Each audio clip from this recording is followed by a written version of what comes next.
on est sur le plateau d'Évreux-Saint-André, sud de l'Eure, sur la commune de Guiche-Chainville. On est sur une exploitation de polyculture élevage, avec des grandes cultures blé, colza, escourgeon, du lin textile. Là, je suis en train de battre du colza. Et donc, dans du colza très versé, où le temps nuageux nous facilite parce que ça ne s'égrène pas du tout. Donc, on fait du bon boulot.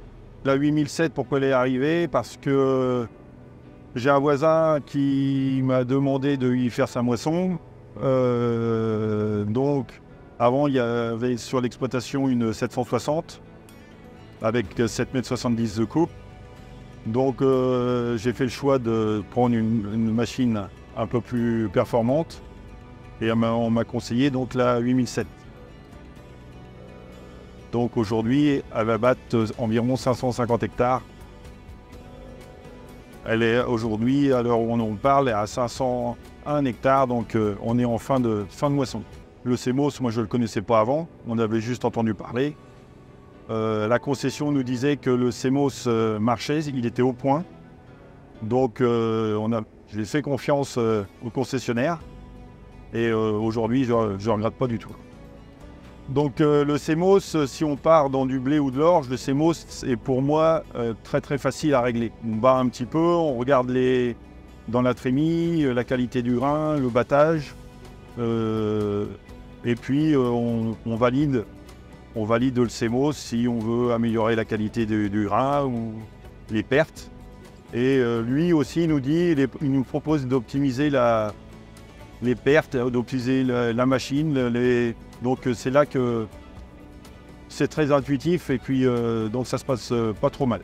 C'est vrai que moi, dans du blé, je veux que ça soit bien battu, donc je vais forcer sur le battage. Hein. Dans le colza, on ne veut pas faire d'impureté, et ben je vais forcer sur la propreté du grain. Le soir arrive, ça se boit moins bien par exemple dans du blé. Là, je vais forcer sur le battage. Et en fonction de ça, la machine, elle va se caler, quoi. Là, je suis en train de vider et je vois que la qualité, la propreté du colza, elle est superbe. Pour moi, le CMOS, c'est optimiser la machine pour qu'elle ait son meilleur rendement. C'est-à-dire que dans un chantier, elle est capable de sortir des quintaux le plus rapidement possible, tout en faisant le moins de pertes possible. Je pense qu'on a goûté au CMOS, oui, moi je ne reviendrai pas en arrière. Hein. C'est très très facile à régler. Hein.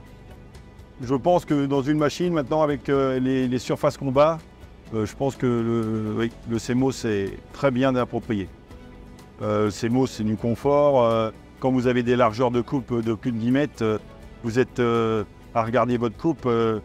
Les réglages, vous pouvez les peaufiner. En plus, vous mettez le GPS en route et puis là, c'est parti, quoi. Je pense qu'on peut lui faire confiance parce que lui, il me propose des choses. Là, par exemple, proposition d'optimisation. Là, il me dit mes pertes sont faibles, donc je dis oui. Et il me propose, actuellement, j'ai mis la propreté du grain à tel curseur, et là il me propose de le mettre à un autre curseur, donc je valide oui. Et puis là c'est parti, donc il me demande toujours d'améliorer comment dire, la machine dans son débit.